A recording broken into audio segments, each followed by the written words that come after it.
What it is, what it do, cyber world. It is your girl, the one, the only, Ash Said It. AshSaidIt.com, AshSaidIt.com. Welcome to the Ash Said It Daily Podcast Show. I appreciate you guys for all of your love and support. Over 1,600 episodes and 500,000 streams worldwide. None of this would be possible without you guys, so I thank you very, very much for all that support, all that love, and yes, more and more we're feeling as though spring is near. And today is, of course, March the 17th, St. Patty's Day. So I couldn't have a day about luck and wonderful fortune without bringing on my dear friend, the author, the psychic therapist, spiritual teacher, Mr. Vincent Genna. Hey, Mr. Vincent.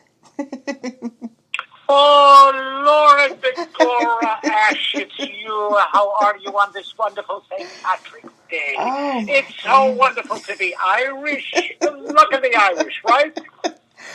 Okay, well, let's talk about the phrase there, Mr. Vincent. So I don't believe I'm Irish. Does that mean I'm unlucky? Not at all, and either are the Irish. They're not any luckier than the rest of us. I hate to tell everybody that they don't want to know that. They don't want to know that, but that's what we have to talk about. Ash is the concept of luck and all of that. Yeah, so, all right, to start things off, so in your definition, what do you consider luck? It's actually, first of all, there is no such thing in this universe as luck. Okay. And I will tell you why. We have a completely organized, orderly universe that has been scientifically proven. Even when they try to prove what's called the chaos theory, they came to find out that even in chaos it created order. Because you cannot have order and randomness living together. It's like oil and vinegar trying to mix the two. Yeah. Can't have one without the other. If you look at everything on this planet, everything is in perfect alignment, perfect order. Everything that goes on in our own individual bodies are in perfect harmony. The cells work together. They know exactly what they're supposed to do. Yeah. So luck in itself means something happening without any explanation or understanding. So it's just a chance occurence, a random chance occurrence. That's not possible in an orderly universe. Gotcha. Right? You can't just have a chance occurrence. So everything happens for a reason. And the funny thing is, Ash, because there is no such thing as luck, that is the reason why we created games of chance, to create our own type of fun luck. Fun luck. However, when we're talking about St. Patrick's Day luck, and the shamrock, the 4-leaf clover, the 3-leaf clover, and little leprechauns in these wee bit little shoes and knickers running around the neighborhood, and at the end of the rainbow, okay, that was all manifested. It's actually good fortune. And to answer your first question is, how do we create luck? We don't. We create good fortune for ourselves, because we are manifestors. So we can manifest bad fortune and lack of fortune, or we can manifest good fortune for ourselves. And that's what it really comes down to. And the whole story, oh God, I don't want to burst people's bubbles. No, go through, burst some bubbles. You were very enlightening last time. Do you know? Okay, everybody out there in Irish land, first of all, St. Patrick wasn't even Irish. Ooh. I'm more Irish than St. Patrick was. They don't want to hear that. Patrick was born in England, and he moved to Ireland. And then the other thing is, one of the things they gave him major credit for, and as being a miracle worker, right, is ridding Ireland of all the snakes. Well, that was an easy thing to do, because there are no snakes in Ireland. The climate and the surrounding water is not conducive for Ireland to have any snakes whatsoever.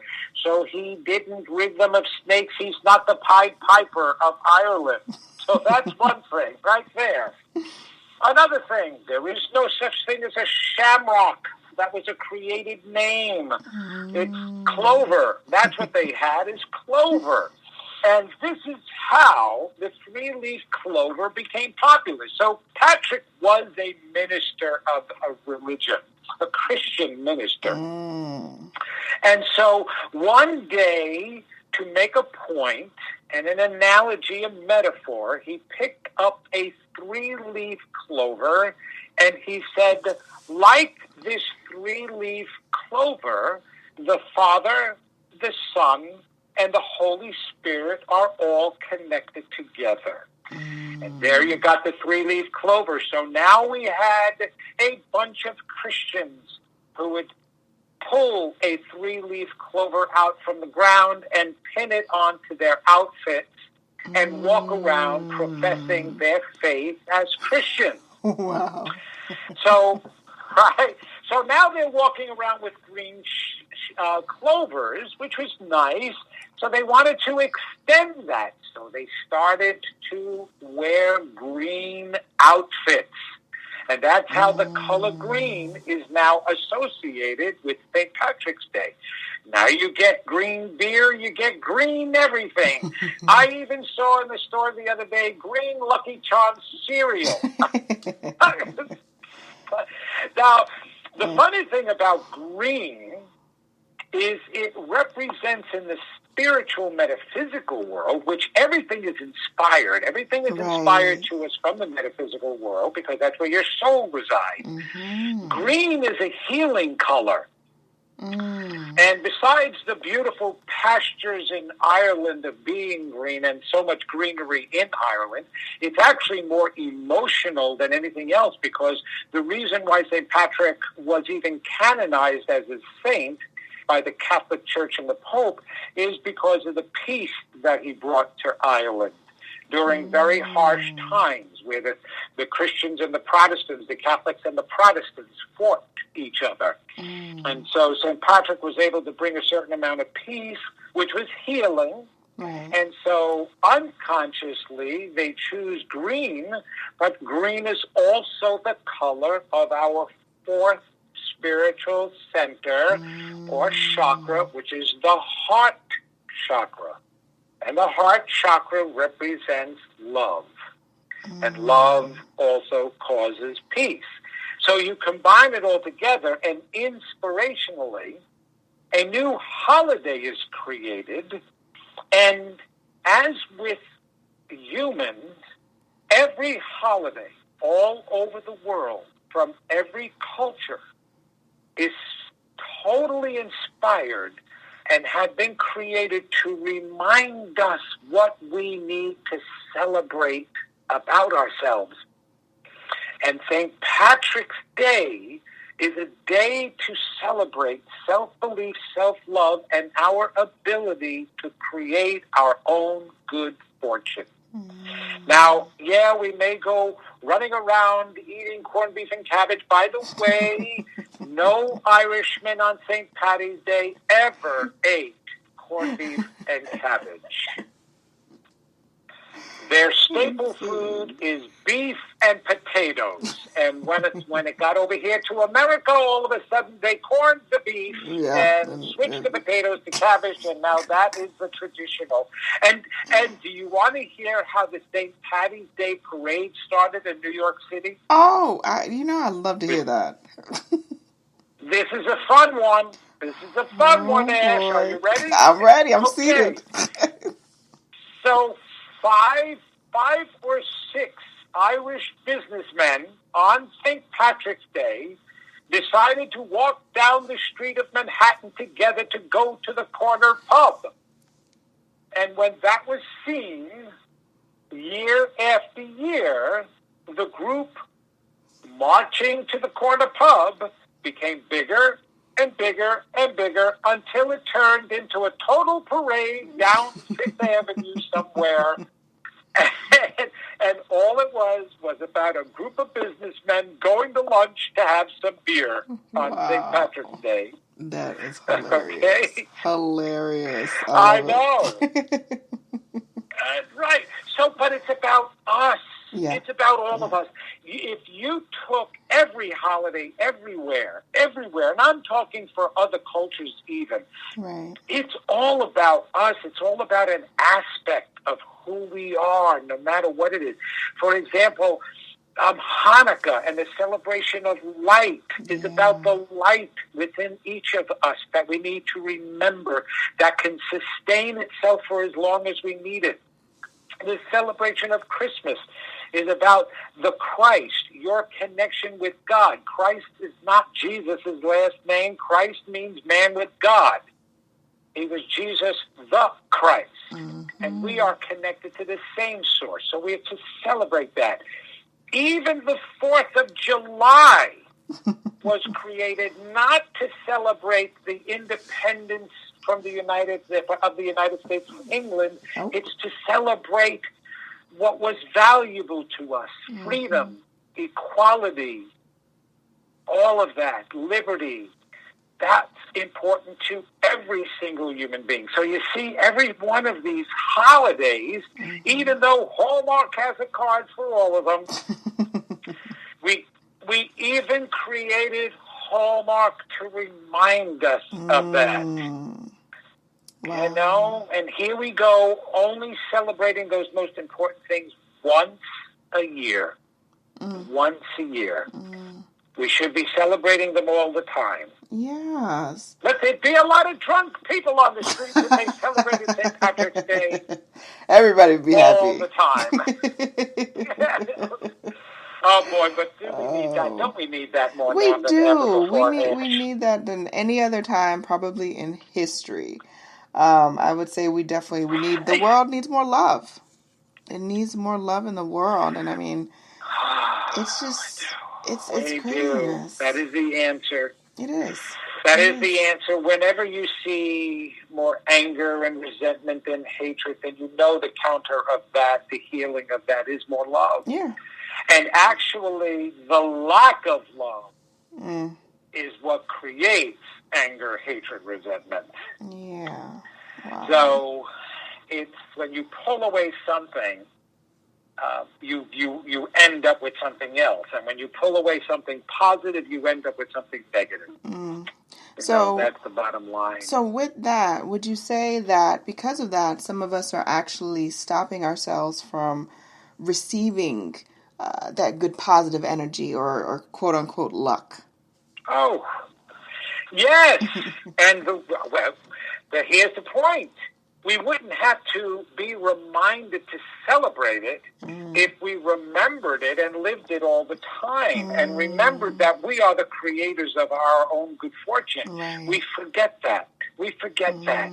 You know, we would rather believe that picking up a shamrock is what gives us good fortune. Yeah. That catching a leprechaun is going to get us a crock of gold. That a rabbit's foot, that whatever, that anything that we do outside of ourselves is going to manifest and create things that we ourselves are the manifestors and creators. That's what we have totally forgotten. So yes, we get in our own way. And once we wake that up within us, oh my goodness, you can never run out of good luck and good fortune then when you are recognizing that you create it for yourself. But just the same as you create good fortune, you can create misfortune. Oh, say it. Oh, I've seen it happen. I've watched it happen to people. Right. Over and over and over again. And our mental defense mechanisms, the brain, you know, inside that head there wants to create defenses and a set of beliefs that shield you and protect you from what you're really believing about yourself. And so that's when we start creating blame and we start projecting it out onto the world and out onto others. It's not my fault. You know, it's not my fault that I'm unlucky. I'm unlucky because I'm with her or I'm with him or because of this person, because of that person. Yeah. People don't want to take responsibility. Well, right. They don't, because it's really hard. Right. In the beginning, when we're children growing up, we blame ourselves for everything. Because that's the only thing we know how to do. We can't think outside the box. And so we don't have the wherewithal to understand that maybe somebody else is doing something wrong, and it has nothing to do with us, mommy or daddy, and it has nothing to do with us. So we blame ourselves for that. But then once we become older, it feels bad to blame ourselves. And so instead of taking responsibility, because that tends to be a nicer word than blame. We don't like the blame. We'll cast it out. The defense mechanisms kick in. Right.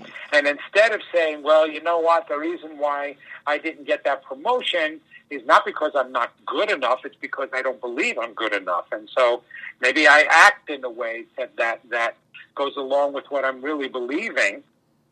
And that's the reason why I didn't get the job. Or the reason why I keep having bad relationships is because I don't believe I'm lovable. So I keep attracting negative relationships. It's then, as an adult, that's when we start blaming everything else. But deep down inside, we're hiding the fact that we are still blaming ourselves. Yeah. That's the bad part, you know? Yeah. So how would you suggest that a person that may be down on their luck, maybe things are not necessarily let's say luck, but down in their situation in their life, and they want to manifest positivity, positive energy, how would you suggest that they do that? They have to be willing at the start to admit that they may not be believing what they think they believe. That's basically the first step. The defenses create this wall to keep you from seeing what you're really believing. So you have to just at least acknowledge the possibility of that wall, that defense being there, because that's what's really stopping you. It's not the bad feeling about yourself. It's the defense mechanism that keeps you from seeing that, be it denial, be it projection. We know all of the Freudian defense mechanisms that he talked about. And to acknowledge it is very important, because that's how you begin to disempower at least the block. But you're not going to do that until you say, well, you know what? Because I don't have in my life what I really believe I should have in my life and I deserve to have in my life, chances are I'm believing in something that's getting in the way and stopping me. That admittance starts to allow the internal stuff that you've been packing away to begin to surface. You have to be courageous enough to want to see what that is. And none of it is true. This is the stuff. The crappy stuff that you believe about yourself is not true. But it doesn't matter. You don't want to hear it anyway. So that's why we suppress it and push it down there. There's no such thing as a person not being lovable. You may act in an unlovable way, but that's because you don't believe you're lovable to start with. If you believed you were lovable, you would act lovably. Right? Yeah. So you just have to acknowledge that your beliefs are off. And then you have to be willing to know what those beliefs are. Okay, show me what it is that little boy inside of me, that little girl inside of me is truly believing. Because we're an accumulation of our entire lives. So whatever set of beliefs were created for you in the beginning, they're still in there. And why that's so important is because that's the area that you're connected to the force. The source that allows you to manifest and create the law of attraction, whatever you want to call it. That's where you're connected to it in your deep unconscious mind.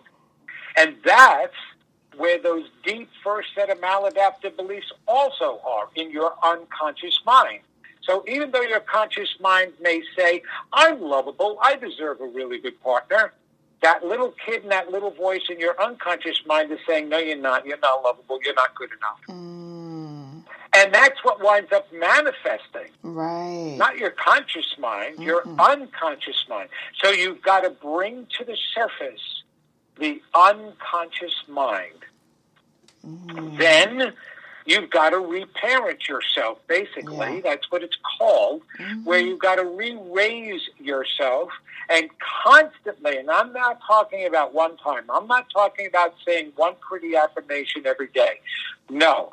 I have a conversation with little Vinny all day long. Either I'm talking to God, my angels, or little Vinny all day long. Every so often I'll say hello to my wife. But most of the time, it has to be little Vinny because I don't want him influencing what I'm trying to manifest. And because he was so hurt, he wants to say, oh, you're not good enough. That's not going to happen. Or, no, they really don't like you. They're just saying that. Or, you don't deserve this. You're not good enough. And so I have to be the parent and let him know, no, little Vinny, you're wrong. Just because you went through what you went through doesn't mean that you're not worthy. You are worthy. Look at all the things you've done. Look at because of you where I am today. So you have to reaffirm and retrain that unconscious mind to have new beliefs. So you've got to recognize you have the wrong beliefs and admit you have the wrong beliefs about yourself. Be willing to see what those wrong beliefs are, and then have the strength and the courage and the commitment to reframe, retrain, and replace those wrong beliefs with correct beliefs. You can't just cover up the beliefs with pretty pictures. That's unfortunately a misunderstanding in my spiritual and metaphysical realm. You know, or the new thought movement is all about, all you have to do is have new thoughts now. Well, just having new thoughts alone isn't going to get rid of what you already have from the past. So in other words, Ash, if everybody thinks of a whiteboard, you know, like you see in school, you see in business, a whiteboard, and if on the whiteboard you've written every single negative feeling you've ever had about yourself, you write it all along the whiteboard will be all filled up. Now, based on what they're teaching you today, if you just say affirmations, if you just have nice new thoughts about yourself, that's like taking pretty pictures and now paste them on top of the whiteboard. So, in other words, you're just taking a nice affirmation. I believe in myself. I am worthy. I'm deserving. Okay, so now you take that and you paste that on top of the whiteboard. And so you got pretty bunny pictures and pretty, you know, sunflower pictures and whatever makes you feel good about yourself. You've got those pictures pasted all over the whiteboard. So I'll ask you then, have you gotten rid of your negative self-feelings, or have you just covered them up? And the answer is you're just covering them up. So you can't just say an affirmation. You have to recognize the belief you have about yourself and then change it. So, but you have to recognize it first. You have to be able to say, I don't believe in myself. I don't love myself. I don't believe I'm deserving. And when you say it, then and only then can you heal it and change it. It's like if you don't know why a child is upset with something, there's no way you're going to be able to fix it. It's not until that kid turns around and tells you, well, I'm upset because I'm being picked on in school all the time. Oh, my gosh, honey, I'm glad you told me. You know, it's not you. Maybe the kids who are picking on you, their mommies and their daddies are yelling at them and picking on them, and they're just taking it out on you. So you have the opportunity to then change that child's belief. But until that child tells you what he or she is believing or feeling, there is nothing you're going to be able to do to fix that. You can take him to the zoo. You can take him to Disney World. You can get him all the games he wants. It's not going to change the feeling. You're right. So those are the steps that you have to do in a nutshell, Ash. Gotcha. Vincent Genna, thank you so much for dropping those gems on us, as I love that you do every time that you come through. It's always a pleasure having you. I have to. I'm a gem dropper. I have to do that. I've spent so much of my life mining for those gems. Let me tell you something, Ash. It wasn't easy. I know it. Please, I'm still just, I'm learning along the way. I'm finally at a place now in life where I accept who I am as a person. I really don't care what people think. And I'm in a place of peace. And it took me a long time to get here. And I'm not letting anyone disrupt it at all. So. No, you can't have it taken away from you. Don't give it away. No. I will tell you this, based on what you just said, so that is a good lesson, just reframing that. Your peace and self-love can never be taken away from you. Right. You can only give it away. That's right. Right? You give it away by going along with other people. You give it away by believing the opinions of other people if they're negative about you, right? Right. By believing what they said about you when you were growing up. That's how you give it away. Yeah. And now I'm at a place where, I don't know how much of my story I've told you, but my mom passed away when I went off to basic boot camp about 7 years ago. And it was just a turmoil, it was a chaotic situation because my mom was my best friend. That was my ace. That was my number one. That's my, that's my ride or die. And with her gone, life just went into a tailspin. And I had a lot of just negative people that were just takers, people that had been around for a while, family members even. And it got to a place where I just had enough. I was like, enough is enough. I'm not dealing with this. You're not going to interrupt my life anymore. I'm not giving you the power to interrupt my life. I'm not going to choose your feelings over mine.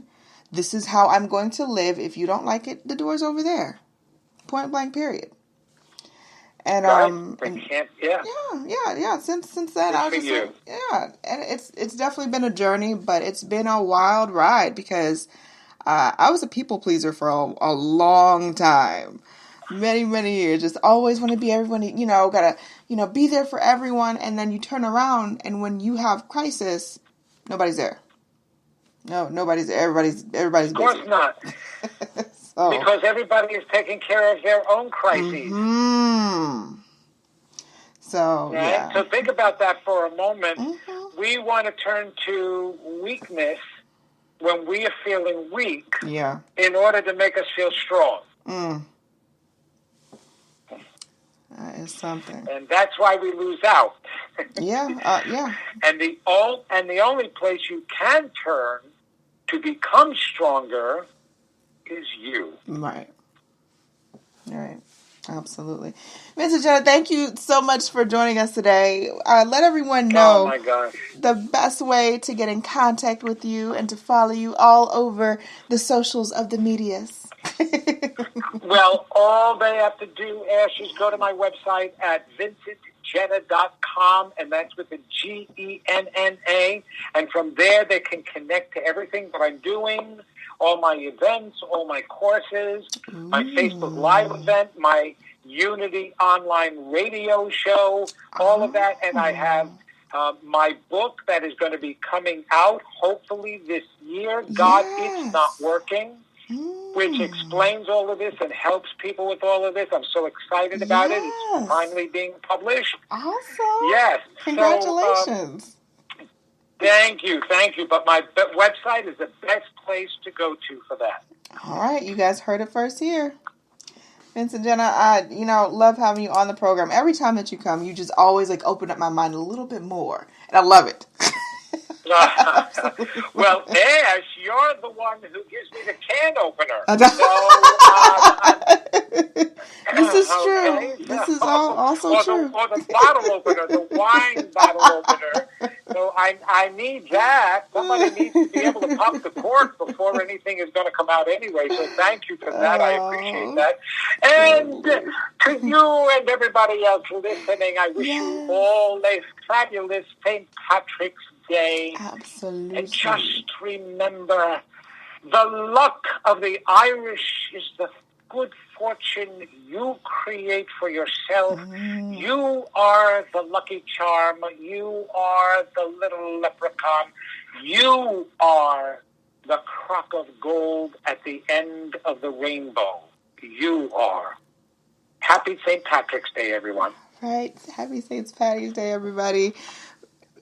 Appreciate all the love and support. You guys, keep in mind, anyone to tell you that you can't do what you want to do, you look them square in the face, you tell them, don't believe me. Just watch. Watch what I do. Watch me make it happen. Watch me make history. That's what we're doing this for, the history books. Social media is nice, but real life is so much better. Until next time, you guys.